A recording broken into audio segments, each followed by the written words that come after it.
아주 이 제세력파가 사실 상당히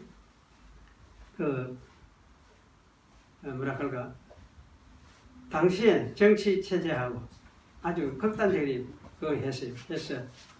이 사람들이 부다치고 또 교회도 기본 교회를 이제 부정을 하니까 많이 순교도 잡혀서 순교를 당하기도 하고 뭐 그런 일이 많이 있었는데 하여튼 순교까지 하고 죽이기까지 하는 그것도 좀 문제는 있죠. 문제는 있는데 이 사람들이 이렇게 하는 이런 생각 자체도 사실 좀 문제가 있고 그래서 사실 온전하지 못한 그런 가운데서 우리 교회 역사까지만 교회 역사도 참 이런 보면 좀 부끄러운 일들이 굉장히 많으시죠. 교회는 거룩한 역사가 아니에요. 교회 역사라는 거는 거룩한 역사가 아니고 사실 교회이지만 여전히 죄악이 많이 드러나는 죄악을 보여주는 역사. 그래서 속에서도 그래도 이제 하나님의 은혜가 있어서 그래도 하나님의 백성을 그 가운데서 교회가 아무 타락을 하게 해도 그래도 그 속에서 하나님의 백성은 하나님의 백성으로 지키고 보존하고 이끌어주고 이렇게 하시는 가운데서 교회 역사가 계속 되어 왔다. 그렇게 이제 그런 것을 보여주는 것을 갈 수 있습니다. 그래서 교회 역사는 사실은 죄악 속에서 은혜가 크다는 걸 보여주는 것이 교회의 역사다. 그렇게 갈 수가 있고 그래서 교회의 역사 자체가 마치 거룩한 것처럼 이렇게 우리가 생각을 해서는 그것도 곤란해요. 그래서 교회 역사는 원래 죄가 뿌리하고 있는 것이다. 근데 그 위에 하나님의 은혜가 큰 것이다. 그런데 이렇게 이해하면 하나님의 은혜를 찾아야 되는데 그 인간이 이전에 우리가 이렇게 해왔으니까 또 앞으로도 계속 이렇게 해가야 된다. 식으로 어떻게 해왔던 어떤 역사를 계속해서 고집을 하고 그걸 또 그들을 이어가야 된다. 그런 식의 또 사람들이 그것도 빠지더라고. 그런 어떤 잘못에 빠지지 않도록 사실은 할 필요가 있습니다. 그래서 개혁교회는 하여튼 교회는 항상 개혁되어야 된다. 항상 개혁되어야 된다. 언제든지 개혁된다. 성경 말씀에 비추어서 늘 개혁되어져야 된다. 이것이 이제 모토로 하고 있는 것이 개혁교회다. 그렇게 우리가 이해를 할 수가 있습니다. 오늘은 사무엘 하 13장부터 오늘 생각할 것인데요. 13장 1절부터 몇 절만 읽겠습니다. 그 후에 이 일이 있으니라. 다윗의 아들 압살롬에게 아름다운 누이가 있으니 이름은 다말이라. 다윗의 아들 암논이 저를 연애하나 저는 처녀이므로 어찌할 수 없는 줄 알고 암논이 그 누이 다말을 인하여 심화로 병이 되니라. 암논에게 요나단답이라 하는 친구가 있으니 그는 다윗의 형 시므아의 아들이요 심히 강교한 자라. 제가 암논에게 이르되 왕자여 어찌하여 나날이 이렇게 파리하여 가느뇨 내게 고하지 아니하겠느냐. 암논이 말하되 내가 아우 압살롬의 누이 다말을 연애함이니라. 요나답이 저에게 이르되 침상에 누워 병든 채 하다가 네 부친이 너를 보러 오거든 너는 말하기를 청건대 내 누이 다말로 와서 내게 식물을 먹이되 나 보는 데서 식물을 차려 그 손으로 먹여 주게 하옵소서 하라. 암논이 곧 누워 병든 채 하다가 왕이 와서 저를 볼 때 왕께 고하되 청건대 내 누이 다말로 와서 내가 보는 데서 과자 2개를 만들어 그 손으로 내게 먹여 주게 하옵소서. 다윗이 사람을 그 집으로 보내어 다말에게 이르되 네 오라비 암논의 집으로 가서 저를 위하여 음식을 차리라 한지라. 다말이 그 오라비 암논의 집에 이르면 암논이 누웠더라. 다말이 밀가루를 가지고 반죽하여 그 보는 데서 과자를 만들고 그 과자를 굽고 그 남비를 가져다가 그 앞에 쏟아 놓아도 암논이 먹기를 싫어하고 가로되 모든 사람을 나가게 하라 하니 다 저를 떠나 가니라.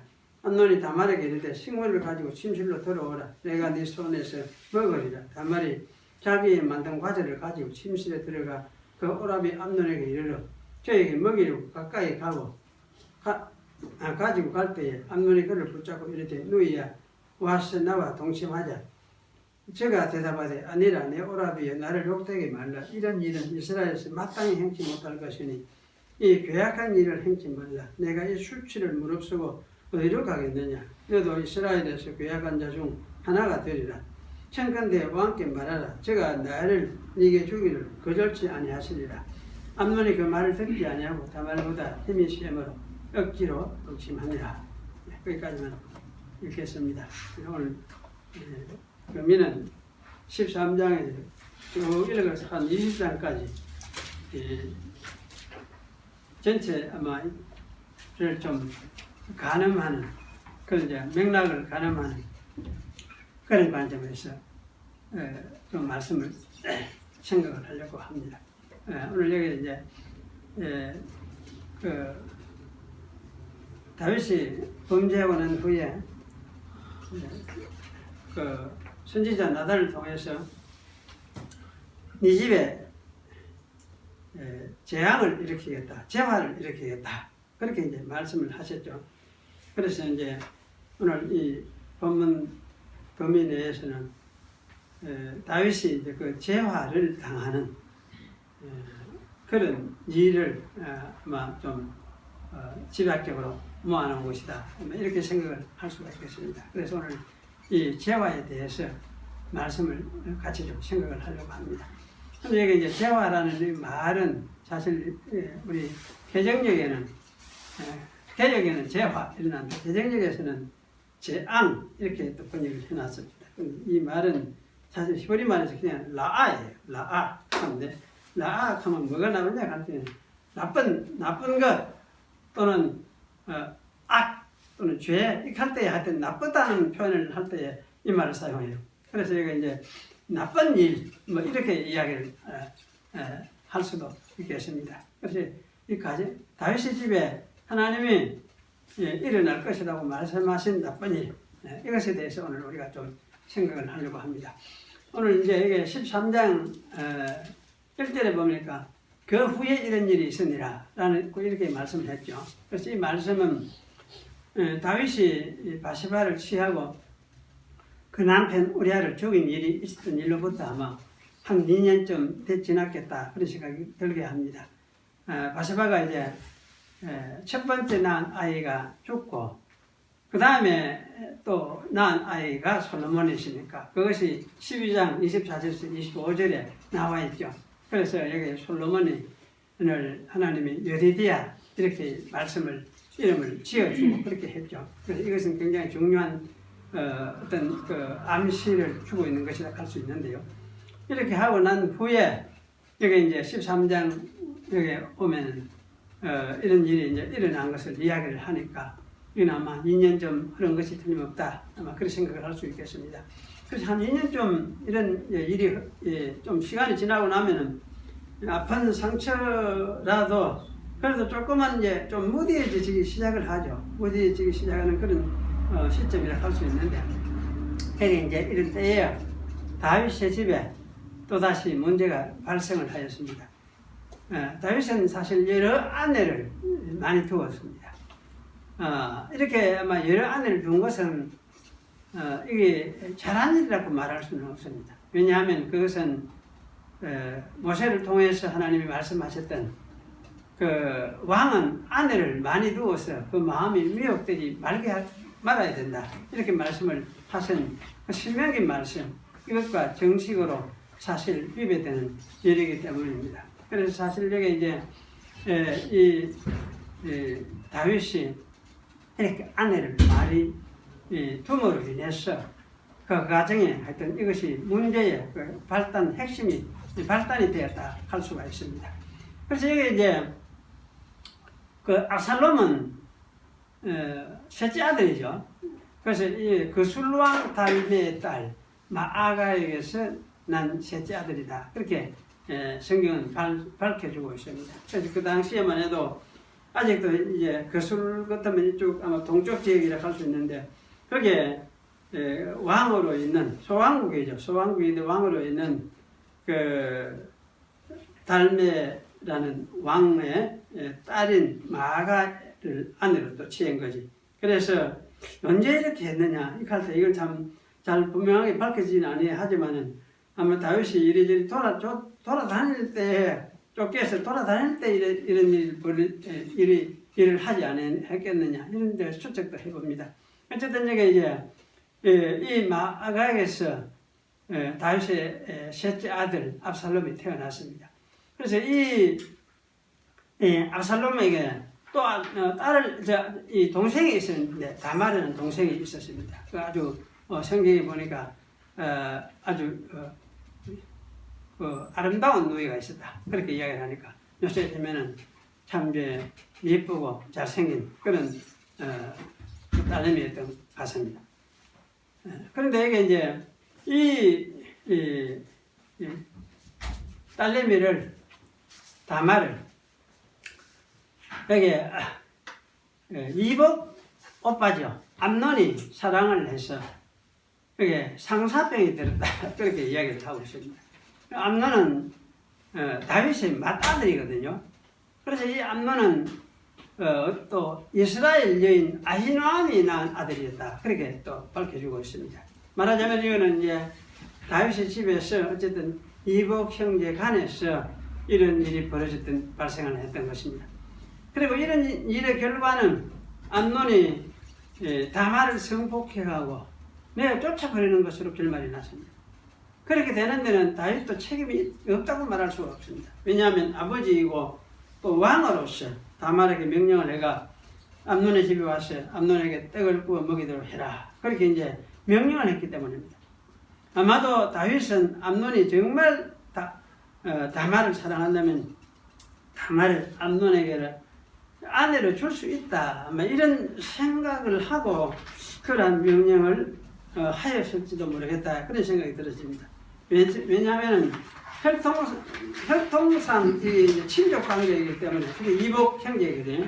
이런 관계이기 때문에 결혼을 하지 못한다 하는 이런 이제 관념은 어쩌면 이제 이 보편적인 그 관념이 아니에요. 우리나라의 특히 유교적인 역사가 강한 이런 우리나라 그 문화라든지 이런 면에서는 이런 것이 굉장히 강한데 다른 어떤 서양 문화라든지 이런 데는 보면 이런 것이 그렇게 강하지가 않습니다. 그래서 사실은 이제 이 경우에도 아마 이런 장면을 생각을 해보면 이복 형제이기 때문에 결혼을 하지 못하는 그런 것은 아니었겠다. 그런 생각이 들어집니다. 왜냐하면 여기 13장 13절에도 이런 것을 보여줘요. 그래서 만약에 왕이 네가 나를 사랑한다 하면 왕이 허락을 할 것이다.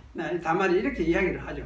그래서 사실 이런 걸 볼 때에 결혼을 이복 형제이기 때문에 못하게 하는 이거는 아마 아니었겠다. 그런 생각을 할 수가 있는 것 같습니다. 그런데 이게 이제 암논은 사실은 이런 결혼 생활을 전제로 하고 아마 이런 다말을 좋아하고 하는 그런 것은 아니었던 것 같아요. 그래서 어쨌든 이 암논은 다말을 폭행을 하고 나서 사랑했던 것보다는 더 미워하면서 다말을 내쫓고 문빗장을 질러버렸습니다. 이런 일로 인해서 이 암논은 결국 이제 압살롬에게 죽임을 당했습니다. 그리고 압살롬은 외가가 있는 곳인 그 술왕 달메에게 도망을 가고 말았습니다. 이렇게 해서 이제 그 3년이 지나자 암논이 죽은 것에 대해서 다윗은 어느 정도 마음의 정리를 한 것 같습니다. 제가 아마 추측으로는 그렇게 이 암논이 다윗이 그래도 맏아들이고 그래도 똑똑한 그래도 놈이었는데 야를 앞으로 후계자로 하나님이 세워줄란가 이런 생각도 안 했겠나 싶어요. 그런데 이제 처리가 되었으니까 이건 아니구나 아마 이렇게 아마 마음을 좀 정리했을 가능성이 있죠. 그리고 이제 도망가 있는 이 압살롬을 다윗은 간절하게 이렇게 생각을 하고 그야말로 간절하게 보고 싶어 하고 하는 그렇게 했다. 그래 오늘 성경은 기록을 하고 있습니다. 그래서 여기 이제 다윗은 아마 이 압살롬이 생기기 잘생겼잖아요. 그 세상 정말 잘생겼고 또 똑똑한 아들이고 나름대로 보면 그러니까 이제 누구보다도 이렇게 뒤지지 않는 그런 여러 가지 자질들을 가지고 있다는 생각을 하면서 아마 이 압살롬이 어쩌면은 후계로 되어야 될 것이 아닌가 뭐 이런 생각을 아마 가졌을 수도 있겠다 그런 생각이 들어집니다. 왜냐하면 이렇게 이제 이런 일이 벌어진 때가 상당히 50이 넘어가지고 지금 벌어졌으니까 그래서 이제 이런 생각을 마땅히 할 그런 시기였겠다는 생각이 들어져요. 그래서 이제 압살롬이 혹시 돌아왔으면 이런 생각도 이제 가지고 또 그리워하고 이렇게 했던 거죠. 그래서 이런 사실을 눈치를 챈 사람이 요압이었습니다. 그래서 요압은 이것을 눈치채고는 사람을 시켜가지고 다윗왕으로 하여금 압살롬을 데리고 오도록 허락해 줄 것을 삥 둘러서 사실을 요청을 한 셈이죠. 그래서 요압이 이런 일을 자청한 것은 아마 자기가 압살롬을 데리고 와서 이제 압살롬이 왕이 되면은 압살롬을 왕으로 세운 나라에서 자기는 사실 일단 공신이 되잖아요.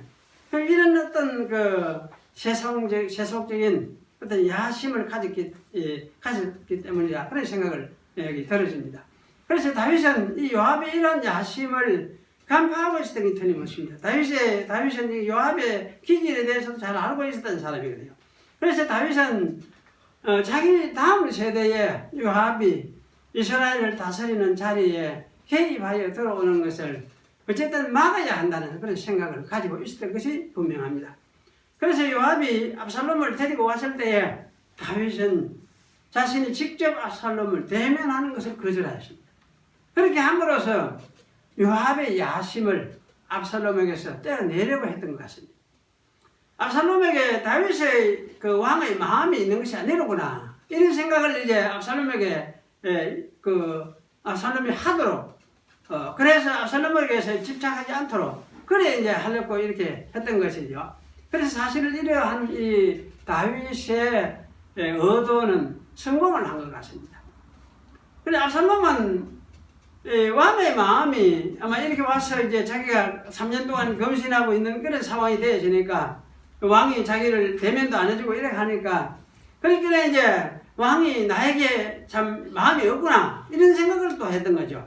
그래서 요압을 통해서 왕의 그 인정을 내가 받아야 되겠다 이렇게 생각하면서 요압에게 막 압박을 합니다. 요압의 그 밭에 불을 지르고 이래가지고 요압이 만나자고 하니까 만나주고 이래 하니까 요압이 무치를 하는 거죠. 그래서 이제 이러니까 요압의 집에 그 밭에 불을 질러 버렸습니다. 그런 일을 통해서 이제 요압이 어째서 그랬느냐 이래가지고 만나게 돼가지고 결국은 이제 네가 말라고 날 이리로 데리고 왔느냐 내가 이리로 데리고 왕도 내를 만나지 않고 그것도 해주지 않는데 네가 뭔데 왜 나를 데리고 왔느냐 이렇게 하면서 여기 차라리 내가 거기에 있으면 차라리 나을 것인데 거기 있으면 그쪽에 차라리 왕자가 돼가지고 왕으로 거술 왕이 될 수도 있는데 여기 와 보니까 그것도 내버리고 이것도 안 되겠고 이것도 저것도 안 되겠는 상황이 되어졌다 이렇게 생각하면서 차라리 나를 내가 뭐 잘못한 게 있거든 죽이라 왕이 나를 죽이라 이렇게 이제 말을 했어요. 그러니까 이거는 이제 이때 이거 압살롬은 이럴 때 보면 배포도 있는 거죠. 그래서 죽으면 죽지 이러면서 아주 대담하게 요압에게 이런 요구를 하면서 했습니다. 왕을 대면하기를 그렇게 청했습니다. 그래서 요압의 주선으로서 결국 다윗은 할 수 없지 압살롬과 입을 맞추고 화해를 했던 것입니다. 그래서 이렇게 이제 화해를 하고 나니까 압살롬은 거신이라기보다는 이제 자유를 얻은 거 마찬가지죠. 그래서 이제 정상적인 활동을 할 수 있는 왕자로서 이제 어떤 위치를 자기가 찾아가는 그런 사람이었으니까 그래서 그걸 위해서 활동을 한 것입니다. 그래서 그게 이제 압살롬은 권력을 자기 자신에게 모아야 되겠다는 생각을 하면서 그 모은 일을 시작을 한 거죠. 그래서 먼저 이제 자기 호위 부대를 창설을 했습니다. 그 병거와 말들을 준비를 하고 자기 호위병 50명을 세웠습니다. 그 호위병은 이건 전쟁 때는 이제 자기를 지켜주는 것이기도 하지만은 자기가 죽이고 나면은 또 이제 뒤에서 또 따라 죽이는 이런 일도 하고 어쨌든 이렇게 하면서 이제 전배, 호위병들을 이렇게 세웠습니다. 그리고 이제 사람들의 마음을 도둑질하는 일을 시작했습니다. 그리고 왕에게 재판을 청하러 오는 사람들을 왕에게 나아가지 못하도록 차단을 시켰어요. 차단을 시키고 왕이 현재 재판관을 세운 사람이 별로 없는데 내가 그럼 재판관이 내가 재판해 주구만 이렇게 이제 했어요. 그러니까 그런 줄 알고 이제 사람들이 와서 삼철을 하면은 저럴 거 저럴 거 없다 이렇게 하면서 마치 굉장히 자기가 친절하고 그리고 서민적인 사람인 것처럼 서민적인 왕자인 것처럼 이렇게 사람들이 생각을 가지도록 만들었어요. 그래서 이런 일이 이제 반복되다 보니 온 나라에 무슨 일이야? 압살롬은 진짜 멋지고 아주 서민적인 왕자구나. 이 사람이 다윗을 이어서 후계자가 되어야 되는 것이 틀림없겠다. 이런 생각하면서 모두들 이렇게 생각을 하기 시작을 한 거지. 그래서 이렇게 해서 이제 이런 소문이 사람 입을 통해서 서로 퍼져가면서 온 나라에 그야말로 압살롬의 이제 그 이름이 그리고 앞으로 후계자 깝니다. 뭐 이런 식으로 모두 인식이 퍼져갔다는 것이죠. 그래서 이렇게 해서 한 4년이 지나고 나니까 압살롬은 그것이 드디어 이제 반역을 도모하는 그런 시기가 됐다. 이렇게 이제 생각을 한 것입니다. 그래서 압살롬은 이스라엘 온 지파의 사람을 보내가지고 정해진 어느 시간에 나팔을 불어서 압살롬이 헤브론에서 왕이 되었다. 왕으로 취임을 했다. 이렇게 알리라, 선포를 하라. 그렇게 이야기를 했습니다. 그렇게 하면은 그 소리를 듣는 사람들은 압살롬이 왕이 되었구나. 다윗은 이제 왕에서 물러났구나. 이렇게 하면서 그 왕을 따를 수밖에 없는 그런 상황이 되죠. 그래서 사실 이러한 이제 사기극을 여기에 압살롬이 벌였는데 이 일을 사실은 아마 모르는 사람들이 많이 있었던 거지. 그래서 예루살렘에서도 무슨 일이 어떻게 되는지 모르게 20여 명이나 이 압살롬을 따라서 헤브론으로 갔다. 그렇게 이야기를 했습니다. 그래서 헤브론으로 가보니까 거기에는 이제 반역의 장소잖아요. 그게 그냥 압살롬을 왕으로 세우려고 하는 초대하는 그런 자리인데 그래서 사실은 거기에 사람들이 모였고 거기에 이제 아히도벨 아주 다윗에게 있어서 아주 그 제갈량 같은 동양의 제갈량 같은 그런 사람이지. 그런 사람이 거기 또 초대를 받. 이 사람은 고의적으로 뭡니까? 반역에 압살롬의 반역에 참여한 사람입니다. 그래서 이래서 이제 이 반역이 무르익어 간 거죠. 그리고 그러다 보니까 많은 백성들도 압살롬 편에 가담을 할 수밖에 없게 되어졌습니다. 이렇게 된 것을 사실 다윗은 늦게 알았습니다. 다윗은 급히 궁을 비우고 피난을 결심을 했습니다.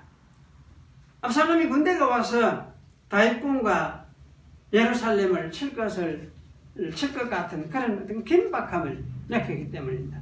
그래서 다윗을 따르는 백성들과 다윗의 가족들 그리고 신복들 하는 이 사람들은 아마 요압하고 요압의 형제들 그리고 장수들 그 밑에 군대들이 아니겠느냐 그런 생각이 들어요. 이런 사람들이 신복들하고 또 그렛 사람과 또 블렛 사람들과 또 이 가드에서 온 600명 가드 사람 600명과 이건 아마 이때가 데려온 사람 같아요. 그래서 이때 가족하고 모두가 이제 예루살렘을 나와서 기드론 시내를 건너서 피난을 떠난 그런 상황이 되었습니다. 그래서 이게 아마 이 사람들을 블렛 사람, 블렛 사람 이 사람은 이때 이 사람도 마찬가지고 블렛 사람의 계통의 사람이 있을 가능성이 많아요. 그래서 참 이걸 생각하면 블렛 다윗 시대에 가장 원수로서 치열하게 싸웠던 민족이 누구냐? 블렛 계통인데 그 중에서 또 이런 사람이 있어서 이런 사람이 다윗의 소속이 돼가지고 다윗의 나라를 위해서 충성을 했던 이 그렛인 블렛이 이런 사람들이 있고 또 이때 같은 이런 사람도 또 있어요. 이런 사람들. 그래서 이거는 생각하면 어째 이런 일이 있을 수 있느냐 생각할 때 아마 그 지파 가족 중심적인 세계니까 이런 일도 가능했겠다 그런 생각이 들어요. 우리나라처럼 한 나라 이래가 전체적으로 대한민국 있고 무디급으로 대한민국이 아니고 이 속에도 뭐 박가도 있고 이가도 있고 여러 가지 있으면 이가 그 사람대로 자기들이 사는 거지. 살고 박가는 박가대로 자기들 사는 거고 이런 식으로 해서 이제 이거 사니까 그러면 공동체적으로 뭐 나라를 위해서보다도 우리의 가문을 위해서 해야 되지. 예, 이런 어떤 의식이 좀 강했던 것 같다 생각이 들어요. 그러다 보니까 이런 이제 이때 같은 이런 사람들도 자기의 가족, 가문을 생각을 하면서 어쩌면 우리는 블레셋에 속해보다는 우리는 이 다윗 왕에게 속해가지고 다윗이 믿는 하나님을 섬기고 그래서 여기에 다윗을 위해서 다윗의 나라를 위해서 우리가 사는 것이 그것이 옳겠구나 아마 이런 생각을 했던 것 같아요. 그런데 사실 이때는 하여튼 신앙이 확실히 있었던 것 같아요. 신앙이. 그래서 당신이 다윗이 돌아가라 이카네 네 민족으로 돌아가라 다 데리고 돌아가라 이렇게도 아니요 나는 여호와 당신 섬기는 여호와 하나님 또 당신을 쫓아 따라가는 당신을 섬기려고 우리가 왔는데 되돌아간다는 것이 있을 수가 없습니다. 그래서 당신이 섬기는 여호와 하나님과 당신이 있는 곳에서 우리는 있겠습니다. 이런 거 대답을 했던 것을 볼 수가 있어요. 그래서 이때라는 사람은 이런 과정 속에서 과연 이스라엘의 섬기는 여호와 하나님이 어떤 분인가에 대해서 많이 좀 생각을 하고 깊이 생각을 했었구나. 그런 생각도 들어요. 그렇기 때문에 아마 자기 가족은 이스라엘에 소속하기로 작정을 한 사람이 아니겠느냐 이런 생각이 들어요. 그래서 어쨌든 우리는 이제 이 다윗이 이렇게 피난을 하게 되어졌는데 이렇게 피난을 하고 나서 이제 여기에 뭡니까 피난해 가는 이 과정 속에서 다윗이 한 말들을 우리가 이제 유의할 필요가 있습니다. 그래서 다윗이 어떤 사람을 사실 변해갔던가 그 사람 본 그 모습이 어떤 모습인가를 볼 수가 있는 거죠. 그래서 여기서 이제 법궤를 메고 나올 때에 이 제사장 사독에게 했던 말이 나옵니다. 그래서 왕은 제사장 사독에게 궤를 메고 나와서 돌아가라 이렇게 말을 했습니다. 그래서 이 돌아가라고 말을 하면서 하나님 여호와께서 나에게 은혜를 베풀어 주시면 나를 도로 인도해서 그 궤가 있는 곳에 나를 다시 이끌어 그 하나님을 뵙게 할 것이다. 그렇게 말하면서 만약에 그렇지 하지 아니하고 하나님이 나를 기뻐하지 아니하신다 하면은 하나님이 자기 선하신 뜻대로 내게 행하기를 원한다. 이렇게까지 말을 했어요. 그래서 이것을 보면은 참 이제 다윗은 모든 것을 여호와의 처분에 맡기는 그런 모습을 여기서 볼 수가 있습니다. 그리고 이런 가운데서도 이제 다윗은 감람산 길로 올라가면서 그 머리를 가리고 맨발로 울며 걸어갔습니다. 근데 이거는 아마 그 사람 앞에서 어떤 자기 체면을 생각하는 그런 거 아니잖아요. 이건 아마 죄를 애통하여 하고 또 그로 인해서 비천해졌음을 내가 이렇게 비천해졌다 하는 걸 깨달으면서 이것에 대해서 표현하는 것이 바로 이런 모습이다. 맨발로 가면서 머리를 가리고 울면서 갔다 하는 표현인 것 같아요. 그래서 참 이건 아마 다윗이 범죄한 그 죄악에 대해서 가슴 깊이 오랫동안 참 괴로워하면서 마음이 이래 아파하고 그렇게 하다가 그 사건이 터지니까 그 사건을 통해서 자기의 애통하는 마음, 죄스러워하는 마음, 그로 인해서 참 비천해하는 이런 상태를 표현을 이렇게 했다. 그런 생각이 들었습니다. 이러면서도 이제 다윗은 제사장 이 사독과 아비아달을 성에 머물게 하고 그들의 아들들을 연락책으로 또 남겨두는 그런 일들을 했습니다. 조처를 취했습니다. 그리고 아렉 사람 후세를 후에 남겨두었어. 후세는 아주 이제 지략이 또 뛰어났던 사람 같아요. 그래서 아히도벨의 모략을 네가 패하도록 거기에 좀 남아서 그런 일을 해라. 이렇게 이제 조처를 한 거죠. 그리고 이제 사울의 일가 중 한 사람이 돌을 던지면서 저주하기를 피 흘린 자여 비루한 자여 가거라 이렇게 하면서 돌을 던지며 따라오면서 모욕을 했습니다. 그래서 이제 이렇게 하면서 이거는 이제 사울의 가족이 있으니까 네가 그 사울의 족속들 피를 흘리고 네가 왕이 되었지만 이제 네 왕을 하나님께서 압살롬의 손에 붙이려고 하는구나 이렇게 하면서 그 핍박을 했어요. 그래서 이때 여기 이제 그 다윗이 한 행동은 저 욕하는 저거는 저가 나를 저주하려고 하는 거죠. 하지만 저거는 사실 여호와께서 다윗을 저주하라고 하셨기 때문에 저렇게 하고 있는 것이다.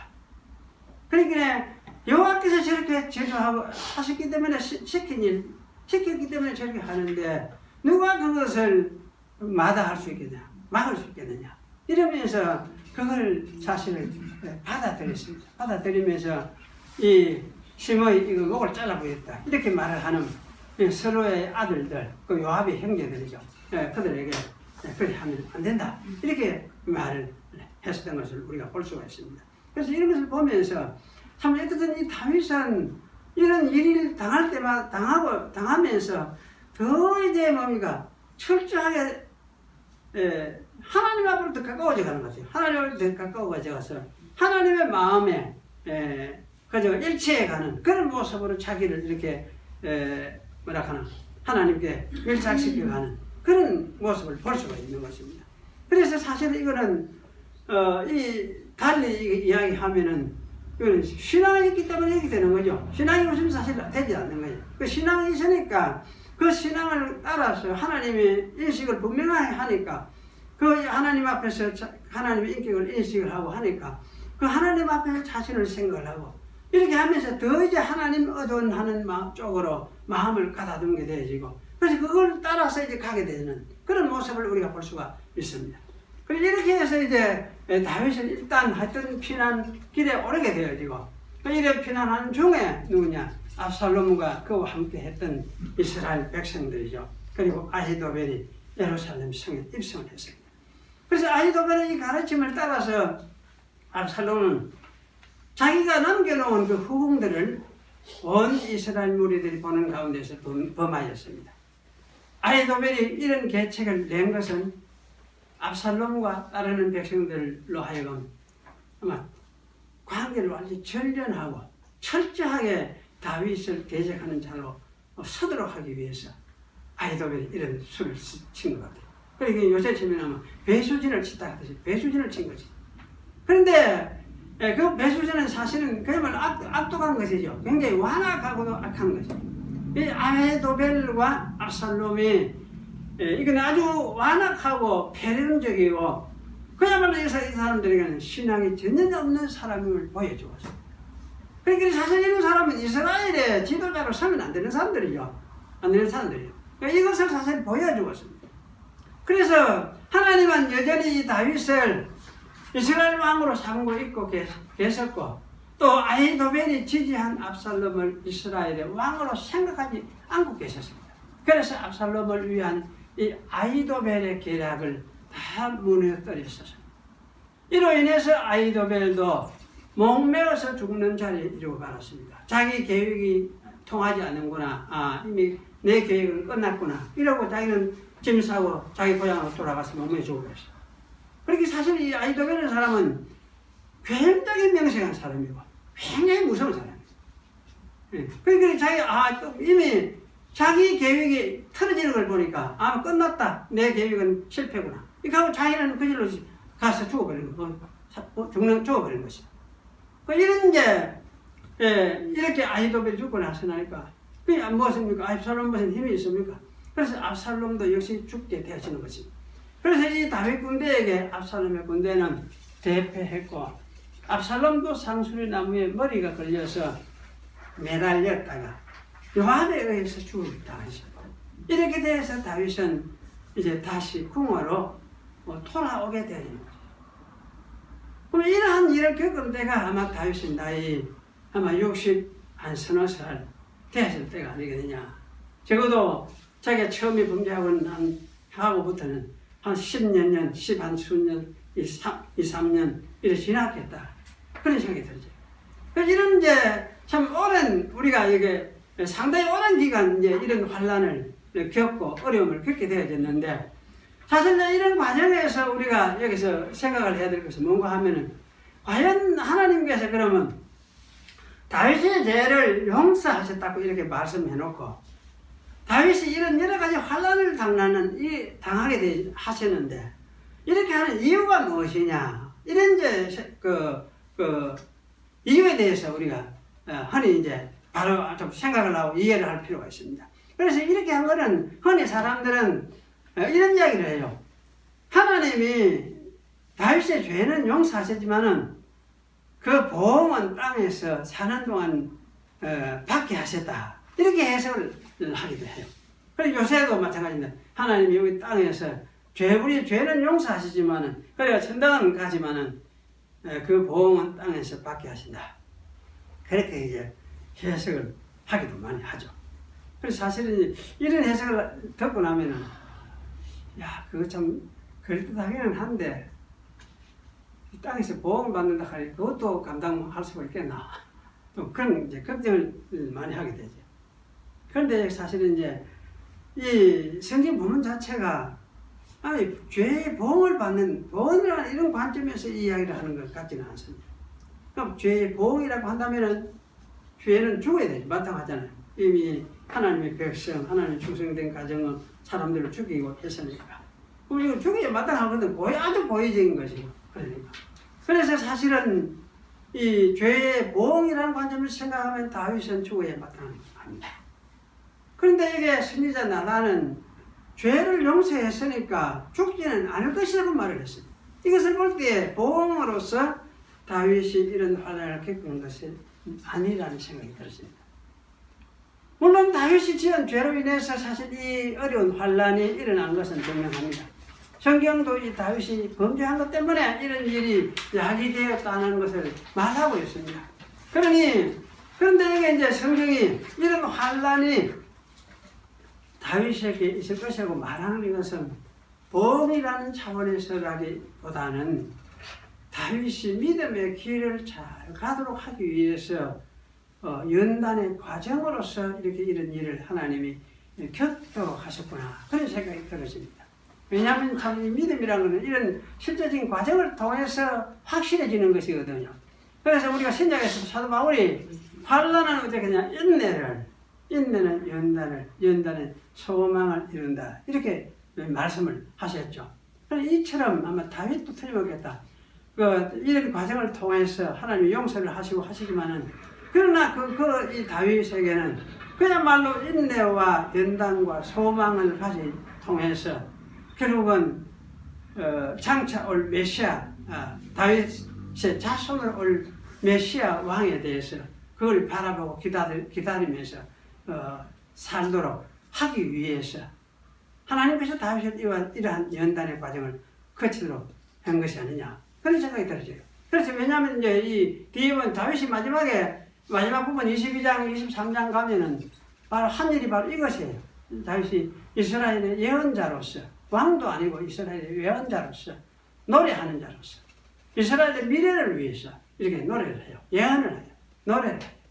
그래서 이렇게 하면서 그가 오로지 한 거는 이제 장차 올 그 왕, 하나님이 약속한 그 왕을 기다리게 돼요. 그래서 이런 것을 볼 때에 아마 이러한 믿음으로 확실하게 서도록 하기 위해서 하나님께서 다윗에게 이러한 연단의 과정을 하나님이 허락을 하시구나 이런 생각이 들어요. 그래서 하나님이 사실 이런 과정을 허락을 안 할 수도 있지. 안 할 수도 있는데 다윗에게는 이러한 연단의 과정을 필요하다고 생각을 하셨습니다.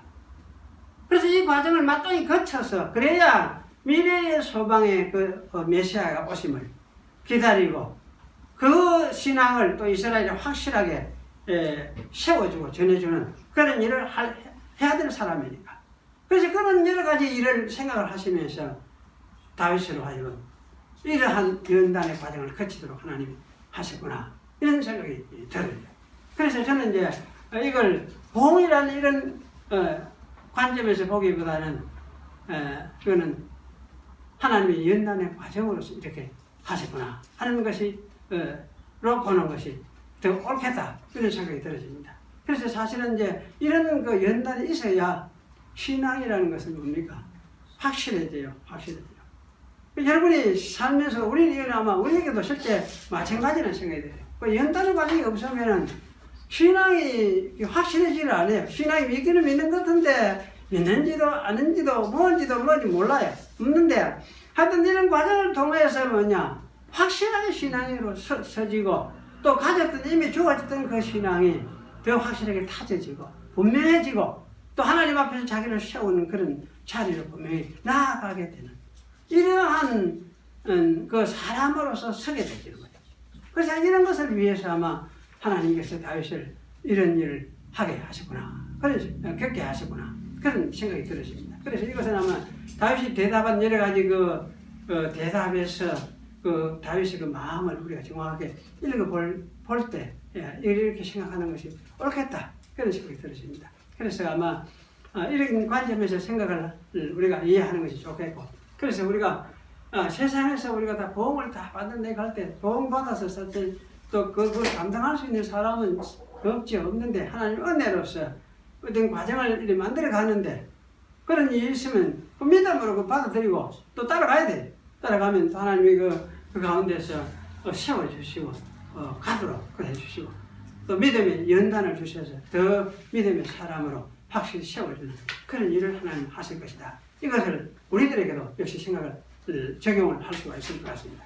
그 다음에 여기서 이제 한 가지 더 생각을 할 때 이런 과정 속에서 다윗이 하나 분명히 깨달은 것이 뭐냐 하면 육정이라는 것은 하나님의 뜻을 이룰 수 있는 것이 절대 아니라는 사실.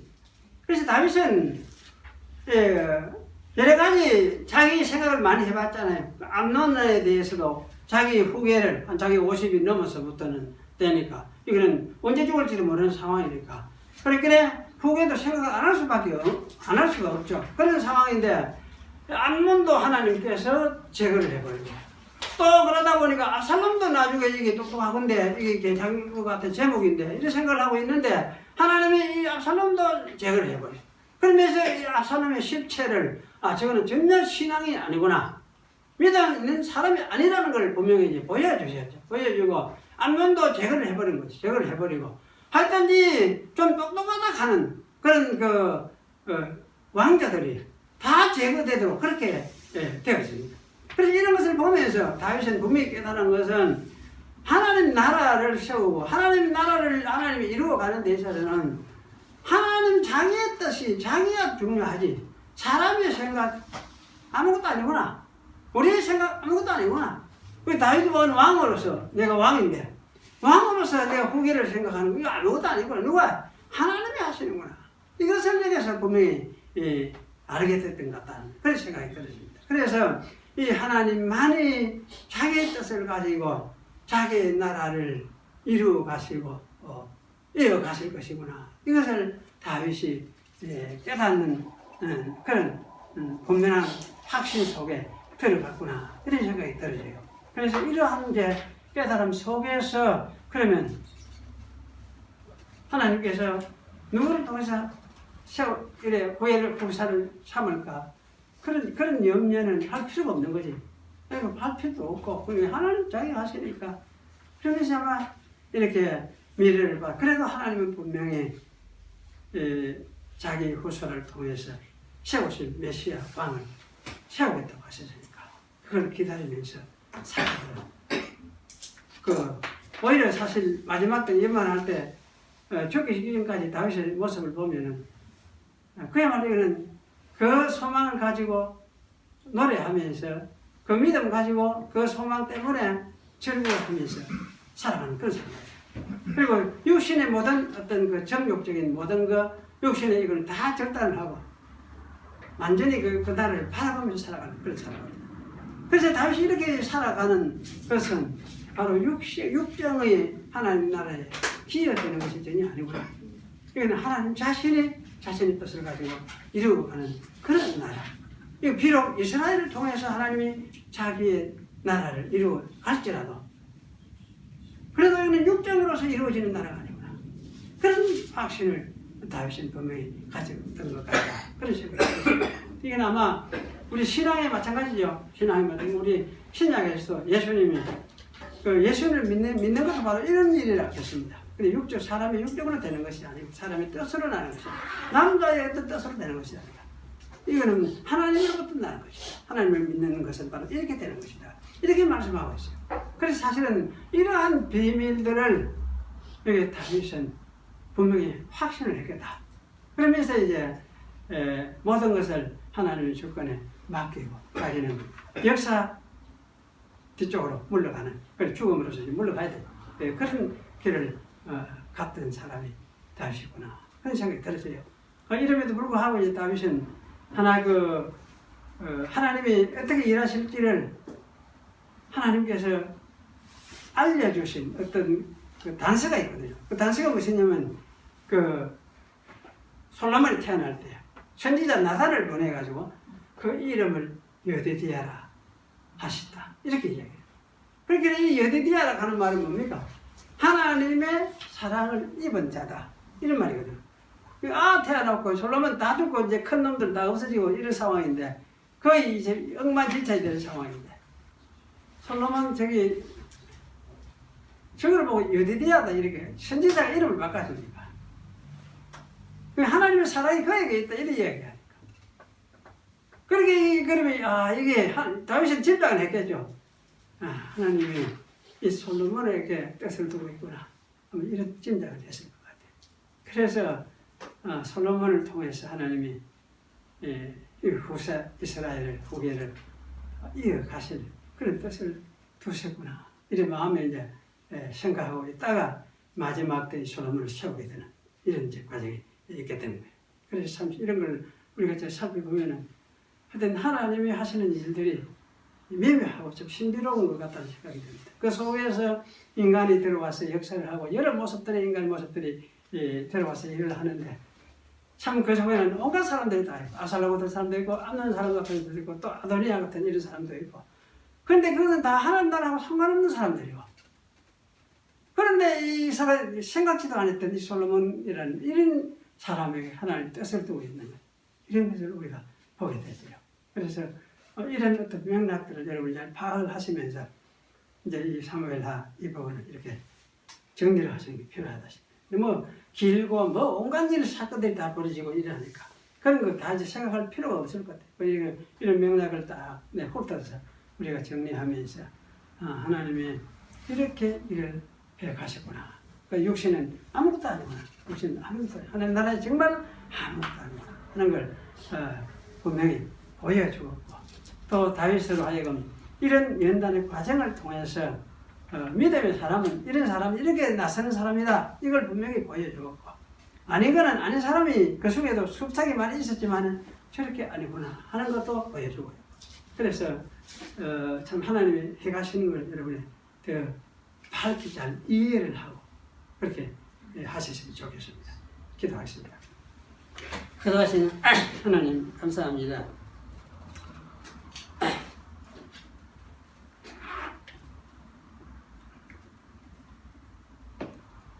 저희들을 오늘도 사랑해 주셔서 하나님의 자녀로 부르시고 예수 그리스도를 믿어서 예수 안에 하나님의 백성으로 불러주신 것을 감사합니다.